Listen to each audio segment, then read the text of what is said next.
All right. Hey, everybody. Hey, coaches.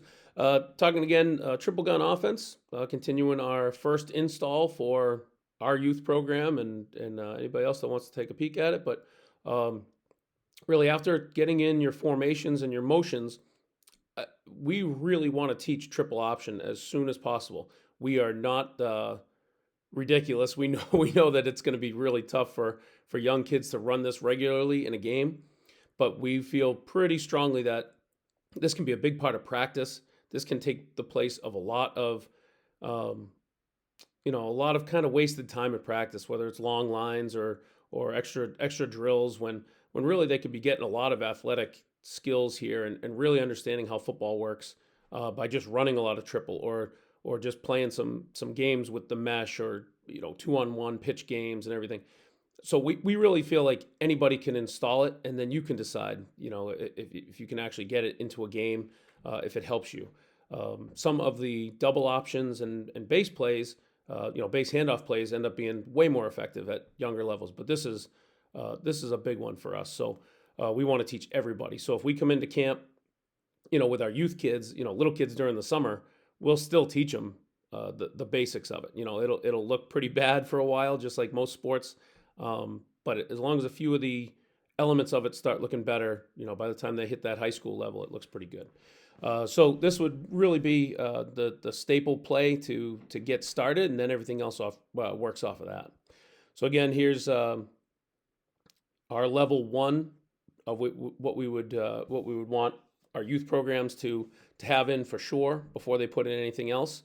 So if guys have other plays that are really important to them that you can actually use, then we get it. But we'd really like to have all these things in there first. So just talked about formations and motions. So check out that video if you need detail on that. And now we'll talk triple.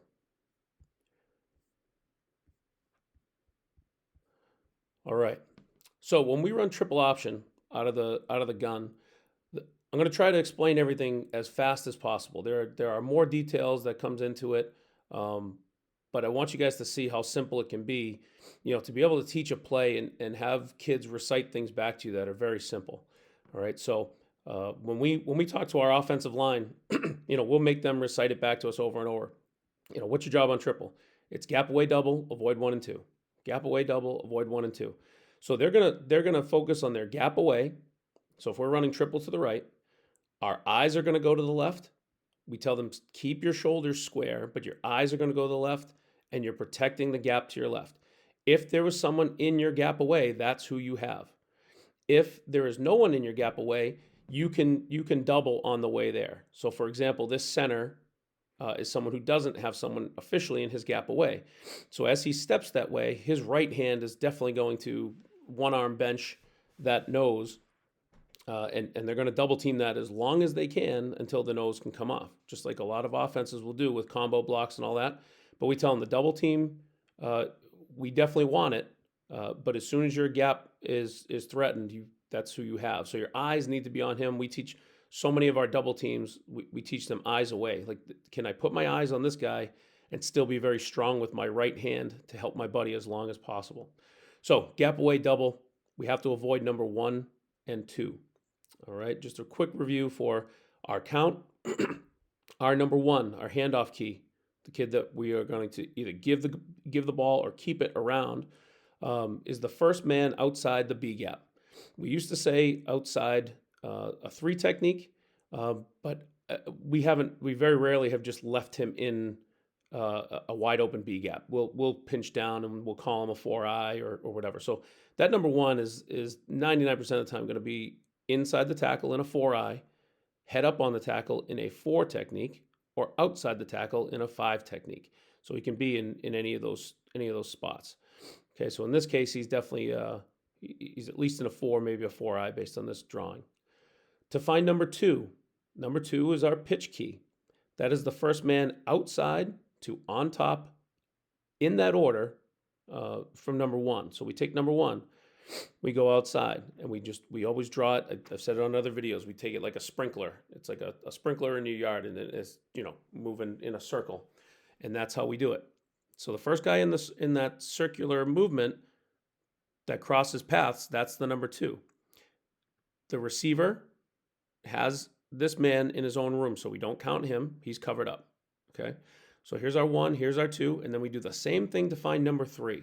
So it's really important for young kids to understand how to do the count really early, because then they can recite it, they know who to go for, and that's who they count. So to find 3, we do the same thing. We start outside. This man's covered up, so we don't have to count him. We go outside to on top.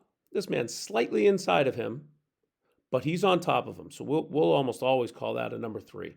And a good way to tell if that is number 3 is just peek across if there's 2 safeties. Okay, if there's 2 safeties, then that is definitely your number 3. All right, in a too high look.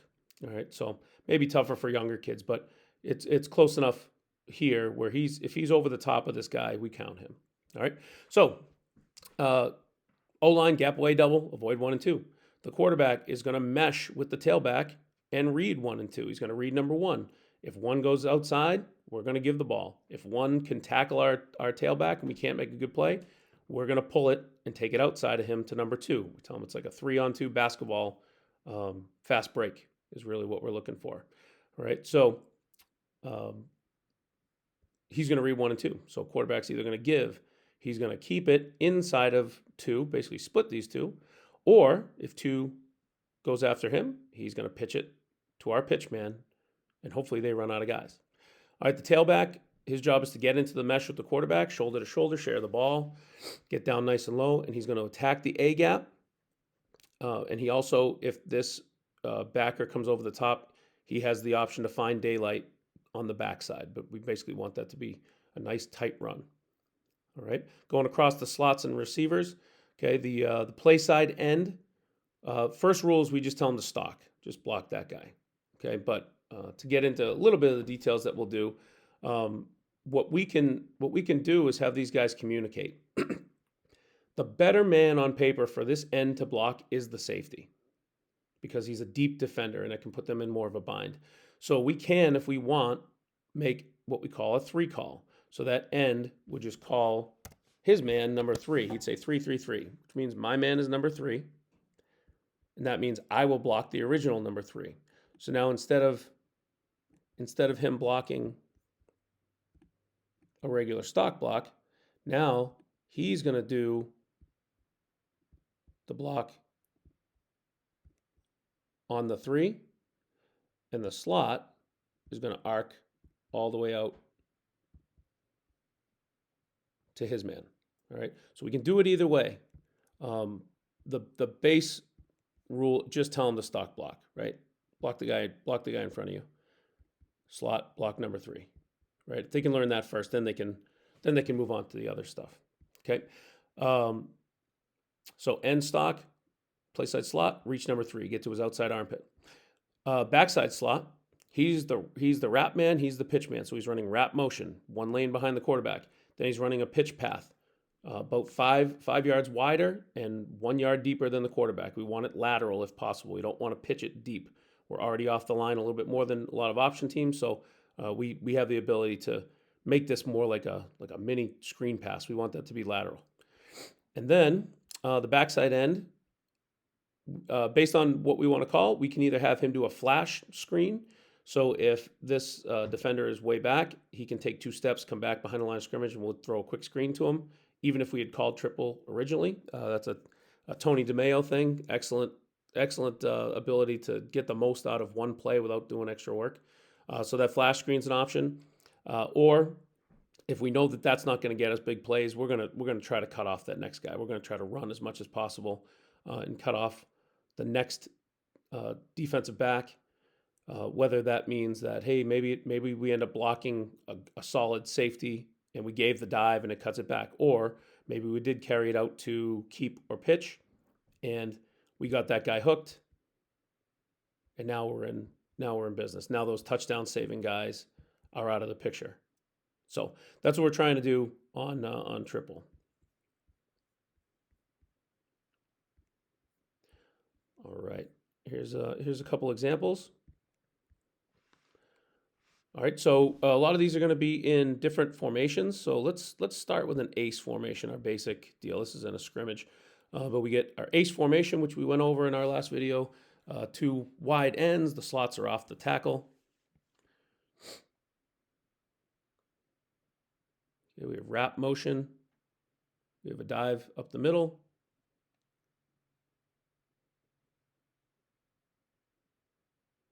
Okay, and we take it to the outside.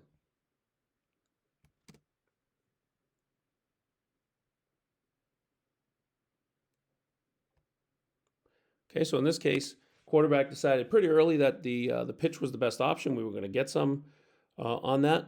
Keeps him from taking a hit. Great decision. I don't know if they misaligned or what it was, but he saw that the numbers looked really good in our favor.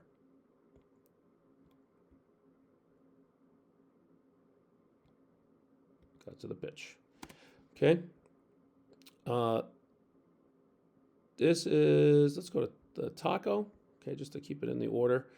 In this, we have taco, which is tackle or tight end over, and we can still run our triple out of that. So this is taco right, triple right.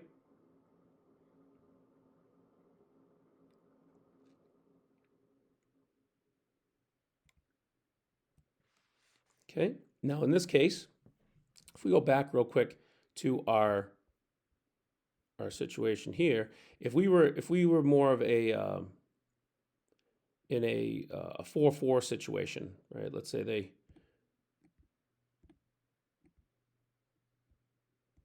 keep him as 1, pump him in. If we got something like this, okay. So when we're talking about the count, remember we said that the slot is going to have number 3.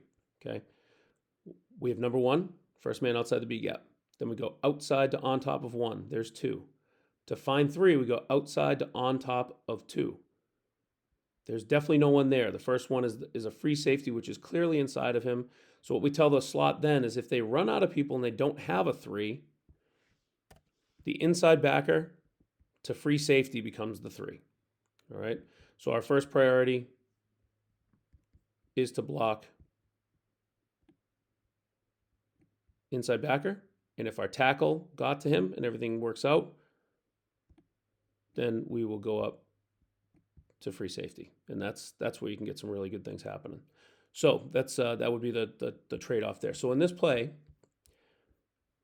we go to our taco situation. Our taco over player is going to go down to backer to free safety, but avoiding number 1. And the slot, he has his count. Here's 1. Here's 2. They don't really have a 3. So that means the backer to free safety become number 3. So that's why you can see this slot isn't in that arc type of block in this situation.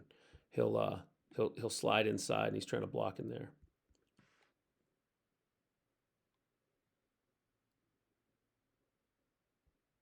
Okay, we get a great cutback out of the dive. So this is a good example of our option. Our triple has a lot of variability to it where we can, we're going to attack this A gap as best we can. But if linebackers flow over the top, we can cut this back like inside zone, and we do on this one.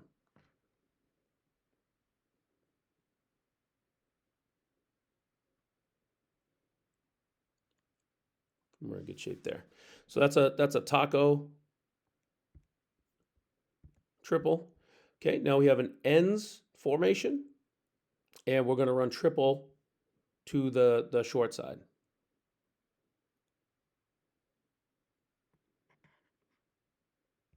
Okay, ends up being a give again.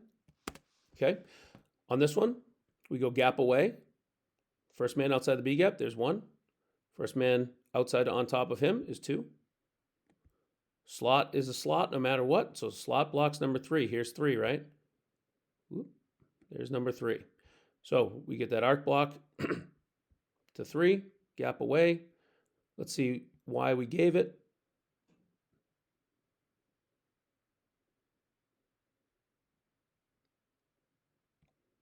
Okay, so number 1 kind of stands and gets wide. The linebacker also fits outside. Definitely a give. Enough to just get a an arm tackle that we can run through.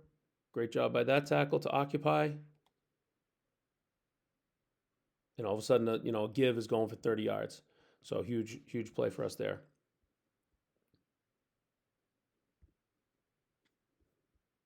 Okay, another one out of ends. We have a keep now.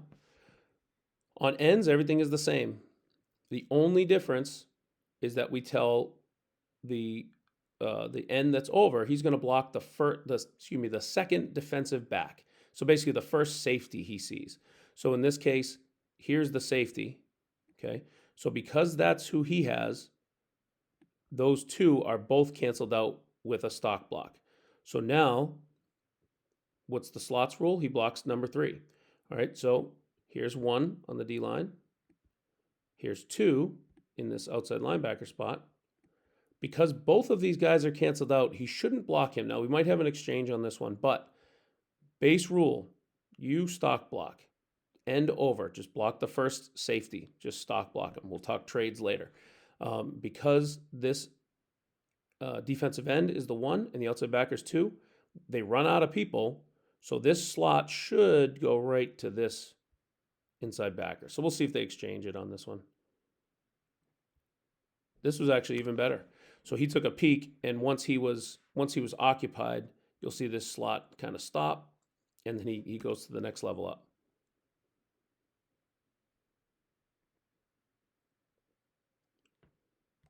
Okay. So we ended up getting a keep on that. So here's our B gap, first guy outside the B gap. There's 1. We know we have an outside backer outside. There was nobody else there that should count, so this inside backer should be considered number 3. We all go gap away. I'd like his shoulders more square. I know he wants to go help with gap away and double team and get angles and stuff, but I'd like him to be a little more square so that he can advance up and get to this backer. Luckily, the faking and all that other stuff messes with that backer enough. So we pull it out. We'll see if we get much out of that on that view. Not much there. But we can see from this view again. Let's watch 1. Okay, so 1 crashes in. We pull it outside. Here's 1. Here's 2 sliding down. 2 takes the pitch. Now we have numbers out there. Now we're +1, and now those are where the big plays happen. That's where it turns us into a wide open offense. All right, we'll get 1 more, 2 more to a pitch. Okay, regular ace formation.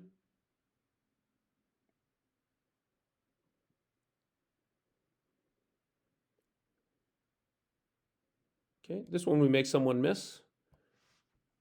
All right, so this is one of the disadvantages about running triple, but what this will do is this will open up some things. So luckily we get this one. It's not clean because the pitch man has to beat this safety who's unaccounted for. But what that will do is it'll open up a lot of our play action stuff. If this guy gets really nosy into this kind of stuff, we're in a good spot for a lot of our counters and our play actions. So let's take a look. Here is 1. Here is 2. Okay, there is no number 3 because he's canceled out. So this slot should block linebacker to safety. Okay, it's going to be pretty hard for us to get to that linebacker with the tackle, unless he releases outside, which he can. So let's see how we get there.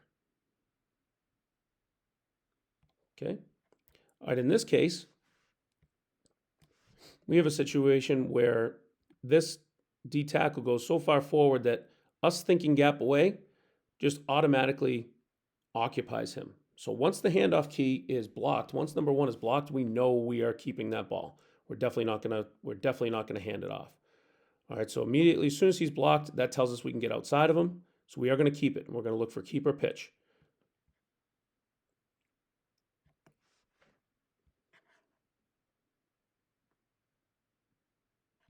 Okay, 2 slides inside. So that's definitely a pitch situation. If you look at this slot, he does a really good job of, even though it gets a little messy in front of him, he's looking around these two, and he's got this kid.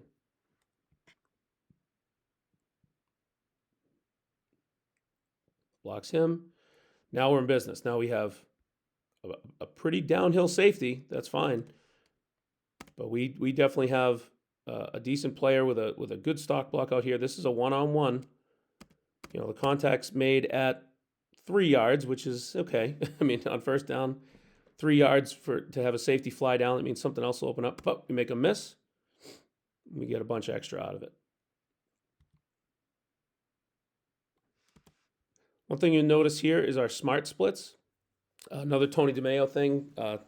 Shout out to him for most of the stuff we do. He's awesome.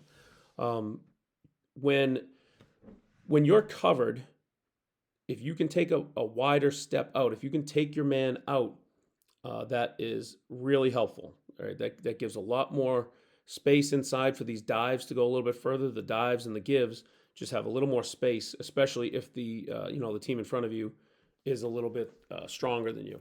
So in this case, we've said that this man is covered, so he can widen. Now there's some games where we'll say, hey, only widen if he's outside shade of you. Because he's inside shade, it might be something that we actually want to tighten a little bit and bring the guard with us, and we'll get that into a double team and run some different stuff. But in general, if you're covered and you can get a little wider, do it. If you're uncovered like this guard was, you can tighten up. All right, so now we know we're going to have an easier double team here. We're nice and close, and we get some space in here to do what we want to do.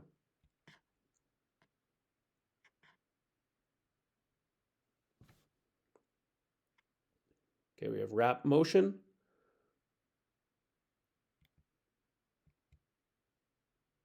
Okay, we go back and forth with what our tailback does. This tailback became a pretty good threat for us.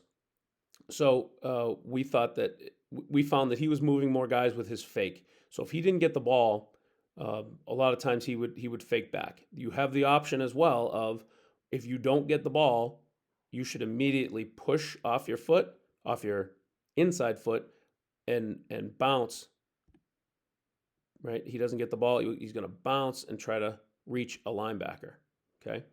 We found that his cutback took a lot of eyes away. So if you can see this guy, it's number 88, who is officially the number 2. He's the pitch man. But when we establish our running game enough, he slides in. His eyes are absolutely on this tailback who doesn't have the ball. We take it outside. We have eyes inside, here and here. We pitch it out. We're in pretty good shape. Right? Got to make one guy miss. They have 11.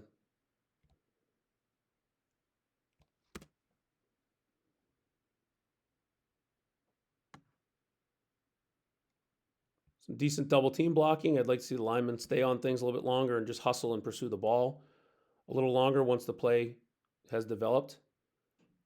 Right? Like all this stuff. We don't have to be cheap, but we should be pursuing the ball and looking for some action so that we can line up faster and just be more intense than our opponents. Okay, and then last one, we'll go to the pitch phase one more time. And this is back to our regular ace formation. We have a wrap motion.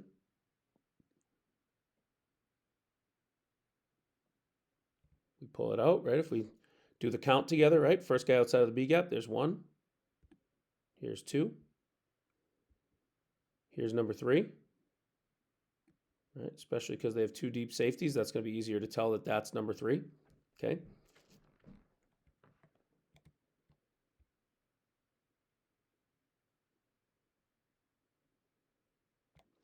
Okay, 1 and 2 are definitely both inside. Okay. So we may have been able to give that there, but his shoulders are pretty square. He could have slid down pretty good. Quarterback felt he could beat him outside. And now immediately, we're pretty lucky. Number 2 comes down. We can pitch it early. Now we have our blocks. We have a regular stock block. We chose to just stock block it and block number 3. They could have, if they wanted, made an exchange and said, hey, 3. Sorry for my bad 3. But he could have said 3, and he goes to block the 3, and we loop around. So there's all different games you can do, which most option teams will do. But we win both of these stock blocks. We beat the number 1 and 2. 31's hustling pretty good, but luckily we can outrun him just barely. 22 is the safety from the backside. So in theory, in a perfect world, if our receiver can get to him, that's pretty good. That's not going to happen too much if we're just running our basic stuff, and that kid's pretty talented. He has a good angle. But we beat him anyway. We get a 20-yard gain on 3rd and 14. A lot of teams are going to have this as a passing down, and for us, it's the same. I mean, just keep doing what we're doing because our play is complex enough that it's tough to defend over and over. So it's safe to run on a 3rd and long. We take it from there. All right, so that's our breakdown of triple. We could talk triple all day, but that's the general idea. Just a quick review. Go back and take a peek at the diagram and the rules.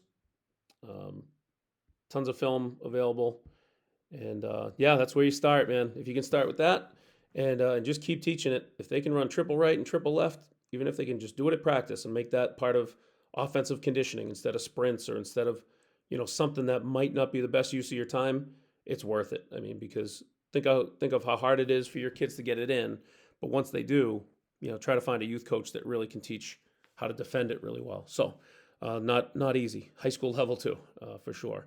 So hopefully that helps. Hopefully triple becomes a part of what you do, and reach out if you need anything. Anytime you want to talk X's and O's, anytime you want to talk triple gun offense, I'm around. So reach out. Thanks a lot.